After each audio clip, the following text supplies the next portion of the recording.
ये प्रश्न है चैनपाल जी का। अगर फाइनेंशियली प्रॉब्लम बहुत ज़्यादा हो, कहीं से हेल्प ना मिल रही हो और कोई नौकरी या कोई इनकम का सोर्स ना हो, लेकिन एक अच्छी अपॉर्चुनिटी सामने हो और बंदा अपना तन मन नेटवर्क मार्केटिंग को सौंप चुका हो, अपलाइन भी साथ न दे रही हो, ऐसी गंभीर स्थिति में इंसान कैसे अपना नेटवर्क बनाए?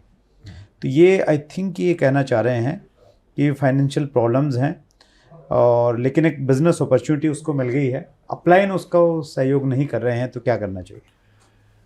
सर मेरा मानना ये है कि मैंने बहुत बार देखा है, कई लोग हैं जो कि एक टाइम पे इनकम थोड़ी डाउन हो गई, घर पे ऑब्वियसली ज़रूरत पड़ती है, हर इंसान को एक फाइनेंशियल सपोर्ट की ज़रूरत होती है।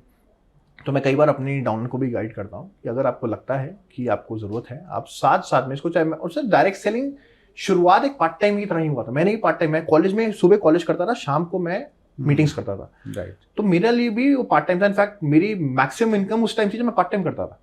तो मुझे इसमें कोई गलत नहीं लगता कि अगर आप कुछ साथ में करके इसको पार्ट टाइम करिए, बट अगर आप घर पे सपोर्ट ही नहीं करेंगे तो आपको फाइनली छोड़ना ही पड़ जाएगा, क्योंकि at the end of the day you need money.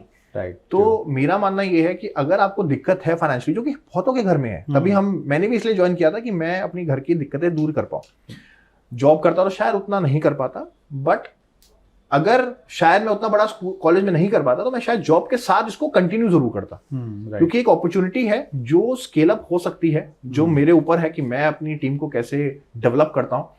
तो अगर आपको लगता है कि आपको सब कुछ बिजनेस अच्छी तरह समझ गए हैं, अगर आपको अपनी टीम को डेवलप करना आता है, आपको दिक्कत भी है, मैं समझ सकता हूं। देखो सर, मंदी चलती रहती है मार्केट में, मंदी आती है, अच्छा फेज भी आता है, दैट्स फाइन।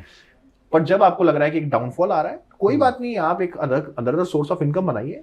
आज टाटास भी हैं, हमारे सबने इतनी कंपनीज खुली हैं, तो इसमें कोई गलत नहीं है कि आप डायरेक्ट सेलिंग के साथ कुछ और नहीं कर सकते, आप करिए। बट मेरा मानना ये है कि आपको एक इनकम चाहिए ही चाहिए, नहीं तो आप वैसे भी, क्योंकि मेरे साथ ऐसा भी हुआ कि अगर मैं किसी को बोलता हूँ कि आपने सिर्फ डायरेक्ट सेलिंग करनी है और उसके बाद अगर उसकी इनकम नहीं हो पा रही है जितनी उसको चाहिए, तो उसको छोड़ना पड़ जाता है, छोड़ना पड़ जाएगा और हमारे ऊपर भी लाइबिलिटी आ जाती है कहीं ना कहीं, we are responsible for that. इसमें एक प्रश्न इन्होंने ये भी किया कि अगर अपलाइन साथ नहीं दे रहे हैं तो कैसे करना चाहिए? सर अपलाइन साथ नहीं दे रही है तो मैं तो सर हमेशा यही बोलता हूँ कि इंसान को कुछ भी करना है, अगर आपको बड़ा लीडर बनना है, अगर आपको एक लेवल पे पहुंचना है, तो आपको करना तो अपने पैरों पे खुद ही करना पड़ेगा। अगर मैं हर चीज अपनी अपलाइन पे डिपेंडेंट रहूंगा तो मैं बड़ा लीडर नहीं बन सकता। बैसाखियों के सहारे लंबा नहीं जा सकते आप। मैं हमेशा सबको बोलता हूँ कि अगर आप कहते हो कि चलो मेरी जैसी सक्सेस चाहिए, तो मेरी सक्सेस के लिए आपको मेरे से नहीं पूछना चाहिए। आपको मैंने जितना सिखाना आपको सिखाया है, आपको खुद भी नया सीखना है। इनफैक्ट मैं बहुत मानता हूँ, जैसे मैंने आपको बताया कि अगर आपको किंग बनना है, आपको किंग बनाना है, ज्यादा इंपॉर्टेंट है आपके लिए। मैं देखता हूँ उनका ग्रुप एक टाइम पे आके डाउन होना शुरू हो जाता है जब वो नए लीडर्स क्रिएट नहीं कर पा रहे हैं जो कि एक अच्छे लीडर्स बन पा रहे हैं। अगर वो पुराने लीडर हैं जो 10 साल पुराने हैं, वही चले जा रहे हैं, तो वो आप देखेंगे एक टाइम पे आके थोड़ा सा डाउनफॉल आना शुरू हो जाता है। चाहे इंडियन क्रिकेट टीम है, अगर नए बच्चे नहीं आएंगे तो सचिन तेंदुलकर भी रिटायर नहीं होगा।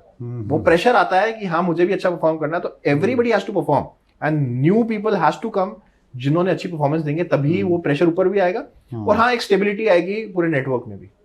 That's great.